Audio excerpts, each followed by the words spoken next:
এখানে আমার সাথে যারা বিভিন্ন সময় খেলেছেন এবং আমার কোচ হিসেবে অনেকেই দায়িত্ব পালন করেছেন, অনেকে ম্যানেজার হিসেবে দায়িত্ব পালন করেছেন, সবার সাথেই আজকে দেখা হয়ে খুবই ভালো লাগছে। এবং আমি আপনাদের সকলের কাছে আজকে তেমন কিছু বলবো না, পরে এক সময় হয়তো বা বলবো। আমি আজকে শুধু এটুকুই বলবো যে আমি আপনাদের সকলের কাছে দোয়া এবং সহযোগিতা চাই। আল্লাহ পাক আমাকে যে দায়িত্বটি দিয়েছে, আমাদের মাননীয় প্রধানমন্ত্রী জনাব তারেক রহমান যে বিশ্বাস আস্থা রেখে আমাকে যে দায়িত্বটি দিয়েছে, আমি আপনাদের একজন সন্তান হিসেবে, কারো সন্তান সমতুল্য, কারো ভাই, কারো বন্ধু হিসেবে আমি আপনাদের সকলের কাছে দোয়া এবং সহযোগিতা চাই। এবং আমরা আশা করি, এবং আমাদের এখানে আমাদের মাননীয় মন্ত্রী উপস্থিত রয়েছেন, আমি সবসময় খেলাধুলার বিষয়গুলো নিয়ে তার সাথে পরামর্শ করেছি বিগত সময়ে, এখনো করবো এবং ভবিষ্যতেও আমি তার সার্বিক সহযোগিতা চাই। ভবিষ্যৎ হোক নিরাপদ, বিনিয়োগ হোক বিশ্বস্ত, আর আমার পছন্দ সল্ট বে। ওয়েলকাম টু সল্ট বে।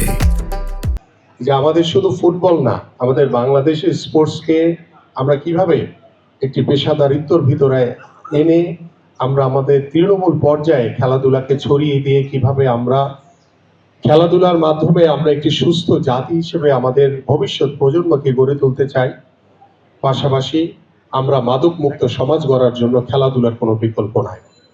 এবং ইতিমধ্যে আপনারা জানেন যে আমাদের মাননীয় প্রধানমন্ত্রী আগামীর বাংলাদেশের ক্রীড়াঙ্গনকে সর্বোচ্চ গুরুত্ব দিয়ে তিনি ইতিমধ্যে আমাদের নির্বাচনী যে ইশতেহার রয়েছে, আপনারা সকলেই জানেন যে আমরা খেলাধুলাকে পেশা হিসেবে প্রতিষ্ঠিত করতে চাই।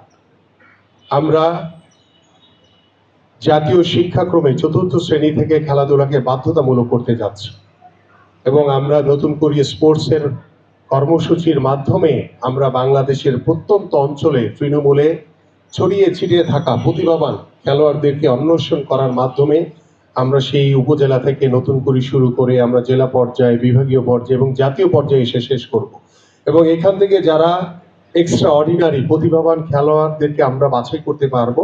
এটি শুধু ফুটবল না, এটি ক্রিকেট হবে, এখানে কাবাডি রয়েছে, সেখানে দাবা রয়েছে, সেখানে আমাদের আরো অন্যান্য যে স্পোর্টসগুলো, কারাতে রয়েছে, আমাদের যে ব্যাডমিন্টন রয়েছে, অন্যান্য স্পোর্টসগুলোর মাধ্যমেও পর্যায়ক্রমে আমরা অনেকেরই হয়তো বা মতামত রয়েছে শুধু 7টি কেন, কারণ আমরা যেহেতু প্রথম শুরু করতে যাচ্ছি ঈদের পর পর, আমরা চেষ্টা করব নেক্সট আমাদের জুন জুলাইয়ের পরে নতুন যখন বাজেট সেশন আসবে তখন আমরা চেষ্টা করব আরো অন্যান্য ভলিবল থেকে শুরু করে হ্যান্ডবল, অন্যান্য স্পোর্টসগুলোতেও যাতে আমরা তৃণমূলের সকল পর্যায়ে যাতে আমরা শুরু করতে পারি। এইভাবে আমরা পর্যায়ক্রমে আমরা প্রথম, এখন যেহেতু আমাদের হাতে সময় কম, আমরা ঈদের পরপরই শুরু করতে চাই এবং এখানে আপনাদের সকলের কাছে আমি সার্বিকভাবে সহযোগিতা চাই যে নতুন করে স্পোর্টসের এখানে আমাদের সারা বাংলাদেশে যারা বিভিন্ন জেলা পর্যায়ে, উপজেলা পর্যায়ে কোচ রয়েছে, শুধু ফুটবল না, অন্যান্য স্পোর্টসের কোচ যারা রয়েছে সবাইকে আমরা কাজে লাগাতে চাই।